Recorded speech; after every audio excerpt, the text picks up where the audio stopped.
Hello everyone, welcome to the Kapil classes for English. Let's start the class. और आज की जो हमारी क्लास है वो बहुत इंपॉर्टेंट क्लास होने जा रही है। क्लासेस तो वैसे सारी इंपॉर्टेंट होती हैं, लेकिन आज मैं बात करूंगा, जैसे कि थंबनेल में आपने देख ही लिया है, कि सेंटेंसेस को Hindi to English and English to Hindi किस तरह कन्वर्ट करते हैं। अगर कोई सेंटेंस हमारे सामने लिखा है तो उस सेंटेंस को इंग्लिश में कन्वर्ट करने का सबसे अच्छा तरीका क्या है, या किस तरीके से हम उसे इंग्लिश में कन्वर्ट कर सकते हैं।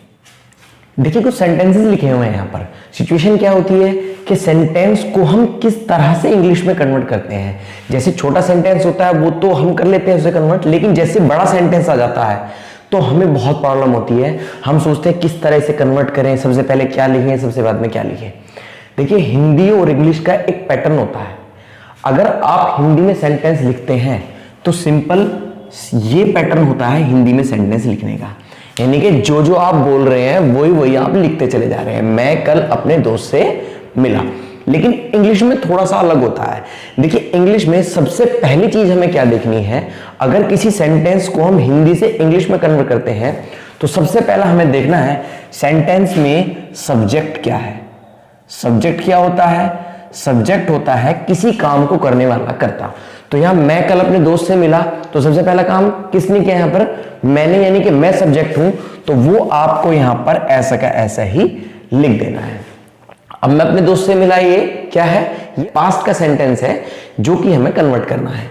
अब देखिए, इसमें क्या होता है, हिंदी में तो हमें इस तरह लिखना है और इंग्लिश में सब्जेक्ट लिखने के बाद हमें इस तरह लिखना है। ये इसका रूल होता है। देखिए, सबसे पहले सेंटेंस आई लिखा, सबसे पहला वर्ड आपने आई लिखा, उसके बाद क्या है? मिला, तो इसकी सेकंड फॉर्म लिखनी पड़ेगी आई मेट। फिर किससे मिला? My friend. I met my friend. Yesterday को शॉर्ट में वाईडी लिख सकते हैं। देखिए, टाइम को तो कहीं भी लिख सकते हैं आप, टाइम को शुरू में भी लिख सकते हैं, लास्ट में भी लिख सकते हैं। यानी कि अगर आपको हिंदी में सेंटेंस बनाना है वो तो कोई प्रॉब्लम ही नहीं है, हिंदी में तो आप सीधा इस तरह से लिख सकते हैं।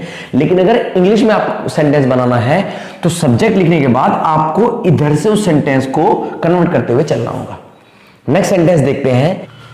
तो सबसे पहले हमें देखना है कि क्या चीज अच्छी नहीं है, फैसिलिटी अच्छी नहीं है यहां पर। तो सबसे पहले हम इसी को उठाएंगे, क्योंकि इसी के बारे में सबसे ज्यादा बातचीत की जा रही है। किसी भी सेंटेंस में अगर मुझे सब्जेक्ट का पता करना है या ऑब्जेक्ट का पता करना है तो बस क्या क्या आंसर देख लीजिए आप। सब्जेक्ट में तो आपको पता है काम को करने वाला, इस अस्पताल तो ये नाम है, ये तो जगह का नाम है, this is not a subject. Subject यहां पर होगा हमारा फैसिलिटी। क्यों? क्योंकि सबसे ज्यादा जोर इसी पे दिया जा रहा है। और क्या अच्छी नहीं है, यहां पे सब्जेक्ट अच्छा है और यहां पे सुविधा अच्छी नहीं है, तो क्या आ जाएगा? फैसिलिटी। फैसिलिटीज अच्छी नहीं है। सबसे पहले सुविधा उठाए, यानी कि फैसिलिटी को बोल लिखेंगे हम। Facilities are not good in this hospital. शायद ये सेंटेंस आपको ठीक से क्लियर ना हुआ हो। नेक्स्ट देखते हैं। पुलिस ने चोर को कल पकड़ लिया था। अब पुलिस ने चोर को पकड़ लिया, काम किसने किया? यहां पर पुलिस ने किया है, तो सबसे पहले तो हम पुलिस लिख देंगे यहां पर। ये पास्ट का सेंटेंस है, अधिकतर सेंटेंस मैंने पास्ट में लिखे हैं, ये पास्ट का सेंटेंस है। देखिए, पुलिस ने चोर को पकड़ा, तो पकड़ लिया था, पकड़ने की क्या होती है? सबसे पहला सेंटेंस हमने सब्जेक्ट लिख लिया, उसके बाद हमें इधर से इधर को कन्वर्ट करते हुए चलना पड़ेगा। ठीक है, तो पुलिस कॉट, किसको पकड़ा? देखिए, टाइम को तो कहीं भी लिख सकते हैं, no problem. Police caught the thief. कब? यस्टरडे। Y D? यस्टरडे को हम शॉर्ट में क्या लिखते थे? Y day.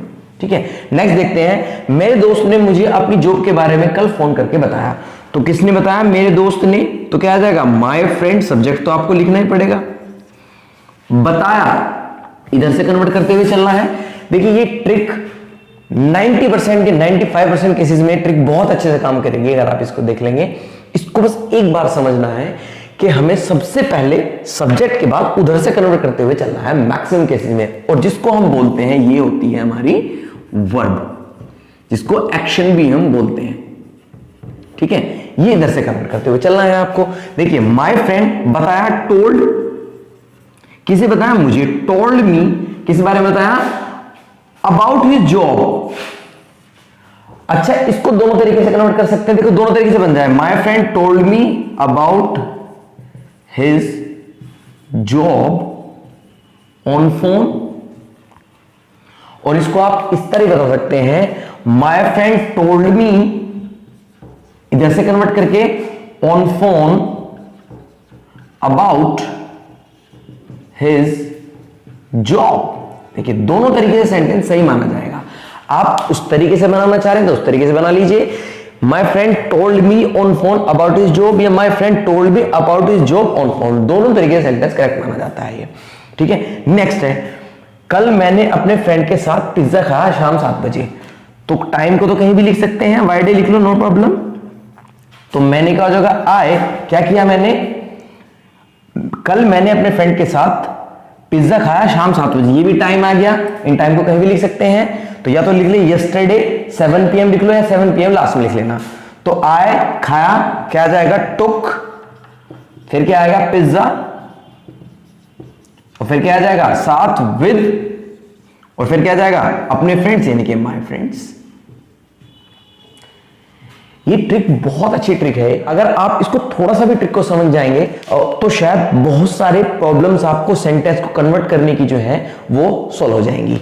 तो क्या आ जाएगा, देखिए एट 7 PM, टाइमिंग का तो मैंने आपको बता रखा, आप शुरू में लिख लीजिए या लास्ट में लिख लीजिए, नो प्रॉब्लम।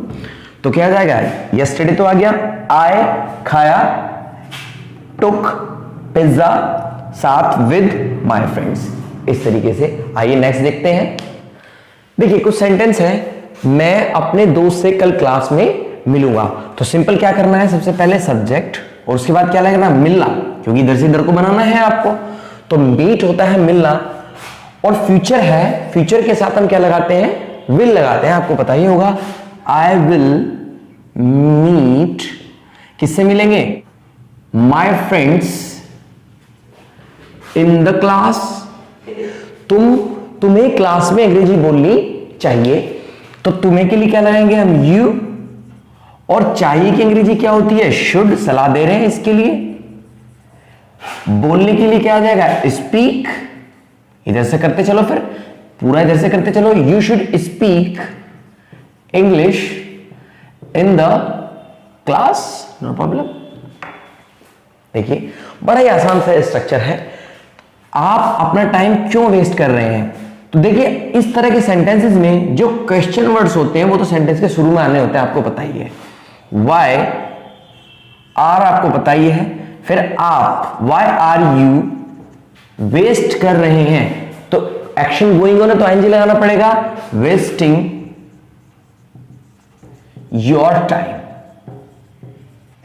क्या तुम 50 kg का बॉक्स उठा सकते हो, सवाल पूछा जा रहा है। तो सवाल पूछने के लिए कैपेसिटी की बात हो रही है, तो यहां पे कैन आएगा, कैन, तुम के लिए यू आएगा, और उठा सकते हो के लिए क्या आ जाएगा, लिफ्ट, और उठाने के लिए क्या आ जाएगा, लिफ्ट, कैन यू लिफ्ट। बस इधर से करते चलो, 50 kg बॉक्स, बना सिंपल सेंटेंस, ठीक है। Interrogative sentence, sorry. मेरा पेन किसने चुराया, तो किसने चुराया के लिए क्या लगेंगे, हु, कौन किसने किसने जनरेट करता है, हु। चुराने के लिए क्या लगाते हैं, स्टील, सेकंड फॉर्म लगेगी, who is stole my pen. देखिए ये मैं पहली बोल रहा हूं, काफी हद तक ये रूल जो मैंने आपको बताया है काफी हद तक कारगर रहेंगे। हिंदी सीधे लिखी जाती है, आपको पता ही है। इंग्लिश में सबसे पहला सब्जेक्ट और फिर इधर से, यानी कि सब्जेक्ट के बाद आपको एक्शन लगाना है। हिंदी में आप बोलेंगे मैं अपने दोस्त से मिला, इंग्लिश में बोलेंगे मैं मिला अपने दोस्त से। इंग्लिश में आप बोलेंगे, हिंदी में आप बोलेंगे मैं अपने दोस्त से कल मिलूंगा, इंग्लिश में आएगा मैं मिलूंगा अपने दोस्त से। तुम्हें क्लास में अंग्रेजी बोलनी चाहिए, इंग्लिश में बोलेगा तुम्हें अंग्रेजी बोलनी चाहिए क्लास में, ठीक है। हिंदी में बोलेगा आप अपना टाइम क्यों वेस्ट कर रहे हैं, इंग्लिश में बोलेगा क्यों आप अपना टाइम वेस्ट कर रहे हैं। क्या तुम 50 किलो वजन उठा सकते हो, इंग्लिश में बोलेगा, ये तो सेम सा ही रहेगा लगभग। हिंदी में तो बोलेगा मेरा पेन किसने चुराया, इंग्लिश में बोलेगा किसने चुराया मेरा पेन। यानी कि आप याद रखना, सबसे पहले अगर आपको हिंदी टू इंग्लिश कन्वर्ट करना है तो कुछ नहीं करना, सबसे पहले आपको लिखना है सब्जेक्ट। सब्जेक्ट होता है जो काम को करने वाला है। उसके बाद आती है हेल्पिंग वर्ब। हेल्पिंग वर्ब ये अलग अलग होती है स्ट्रक्चर की, जैसे कहीं मैंने विल लगाया, कहीं शुड लगाया, कहीं कैन लगाया। तो ये अलग अलग हेल्पिंग वर्ब्स होती हैं। तो उसके बाद आती है हेल्पिंग वर्ब, उसके बाद आती है मेन वर्ब। मेन वर्ब क्या होता है? ये होता है जो काम होता है, जो हम कर रहे हैं। जैसे यहां पर काम क्या है? मिलना। यहां पर काम क्या है? बोलना। जो काम होता है, काम का मतलब जो भी इंसान इस दुनिया में काम करता है वो एक्शन या वर्ब कहलाई जाती है। कोई भी काम, काम से मतलब मेहनत मजदूरी करना है, पैसे कमाना नहीं। आना जाना, हंसना रोना, खाना पीना, कोई भी काम अगर आप करते हैं तो वो वर्ब कहलाई जाती है। ठीक है। और सब्जेक्ट हो गया, हेल्पिंग वर्ब हो गया, मेन वर्ब हो गया, और इसके बाद आता है ऑब्जेक्ट। इस ऑब्जेक्ट क्या होता है, किस तरह जज करना है, इसका लिंक, इसकी वीडियो का लिंक मैंने डिस्क्रिप्शन बॉक्स में दिया हुआ है, आप उसे देख सकते हैं। फिर भी ब्रीफ में बता देता हूं। ऑब्जेक्ट को जज करने के दो तरीके हैं। आप दो क्वेश्चंस पूछिए। ऑब्जेक्ट को जज करने के दो तरीके हैं। बस एक ऑब्जेक्ट के लिए या तो एक क्या का जवाब देखिए या फिर किसी का जवाब देखिए। ठीक है। अगर आपको इन दोनों में से किसी का आंसर मिल जाए तो ऑब्जेक्ट हो जाता है। जैसे आपको पहले सेंटेंस में है किससे मिला? बाय फ्रेंड से, तो वो ऑब्जेक्ट हो जाएगा। किसे या किससे? किससे मिला? वो अपने दोस्त से मिला, तो ये ऑब्जेक्ट हो जाएगा। क्या बोलनी चाहिए? इंग्लिश बोलनी चाहिए, तो ये भी ऑब्जेक्ट हो जाएगा। और ये डायरेक्ट ऑब्जेक्ट होता है, ये इनडायरेक्ट ऑब्जेक्ट होता है। यानी कि लिविंग जो होता है वो तो होता है इनडायरेक्ट ऑब्जेक्ट, और जो नॉन लिविंग होता है वो डायरेक्ट ऑब्जेक्ट होता है। और ऑब्जेक्ट की क्लास बहुत अच्छी, मैंने ऑब्जेक्ट की क्लास है वो, आप उसे देखना, आपको पता लग जाएगा ऑब्जेक्ट क्या होता है। और फिर लास्ट में आता है अदर वर्ड्स, जो भी आपको लिखना है, OW जिसे हम बोलते हैं। कभी कभी ऐसा हो सकता है अदर वर्ड्स पहले आ जाए, ऑब्जेक्ट बाद में भी चला सकता है। तो बस ये चीज का आपको ध्यान रखना है, ऑब्जेक्ट के बाद आपको अदर वर्ड्स आना है। ठीक है। ये कॉन्सेप्ट अगर आपको क्लियर हो जाएगा तो आप किसी भी सेंटेंस को इंग्लिश में कन्वर्ट कर सकते हैं। और दूसरा, अगर वो नेगेटिव सेंटेंस है तो हेल्पिंग वर्ब के बाद आपको नोट लगा देना है। अगर इंटरोगेटिव सेंटेंस है, इंटरोगेटिव सेंटेंस वो होता है जिसमें क्वेश्चन पूछा जाता है और हाँ या ना में उसका जवाब होता है, और ये हेल्पिंग वर्ब भी शुरू में आ जाती है। ये हेल्पिंग वर्ब आ जाता है, फिर सब्जेक्ट आ जाता है, मेन वर्ब आ जाता है, फिर ऑब्जेक्ट है, लास्ट में फिर अदर वर्ड्स हैं। और ये हेल्पिंग वर्ब जो होती है मैक्सिमम ये क्या क्या मीनिंग जनरेट करती है। जैसे एक सेंटेंस है, क्या आप 50 किलो वजन उठा सकते हैं? इस तरीके से, क्या आप आएंगे? Will you come? तो ये सेंटेंस वो हैं जो हेल्पिंग इंटरोगेटिव सेंटेंस कहलाए जाते हैं। तो ये क्या क्या मीनिंग जनरेट करते हैं। और लास्ट बचता है डबल इंटरोगेटिव बोल लो या फिर क्वेश्चन वर्ड वाले वाक्य। उसमें कुछ नहीं करना, केवल क्वेश्चन वर्ड पहला आ जाता है, बाकी सब सेम रहता है। जैसे ये वाला सेंटेंस है, why are you wasting your time? Question mark last में आ जाएगा। तो बस ये कॉन्सेप्ट आप एक बार क्लियर कर लीजिए। सबसे पहले ऑब्जेक्ट का भी आपको पता होना चाहिए, उसकी वीडियो आप देख ही लेंगे। बस ये कॉन्सेप्ट अगर आपका क्लियर है तो आपको किसी भी सेंटेंस को हिंदी से इंग्लिश कन्वर्ट करने में रोक ही नहीं सकता। और इसी तरह से हिंदी इंग्लिश टू हिंदी कर सकते हैं। जैसे अगर मैं बात करूं यू शुड स्पीक इंग्लिश, तो क्या आ जाएगा? यू इधर आ जाएगा, चाहिए इंग्लिश बोलना, तो हिंदी में तो आप अपने आप देख लेंगे इसका मतलब क्या होगा, आपको इंग्लिश बोलना चाहिए। ऐसा तो हम बोलेंगे नहीं ना, आपको चाहिए इंग्लिश बोलना, थोड़ा अजीब सा लगेगा। हिंदी में तो आप अपने आप ही सेंस बना लेंगे कि हिंदी में किस तरह की सेंसेस की होनी चाहिए।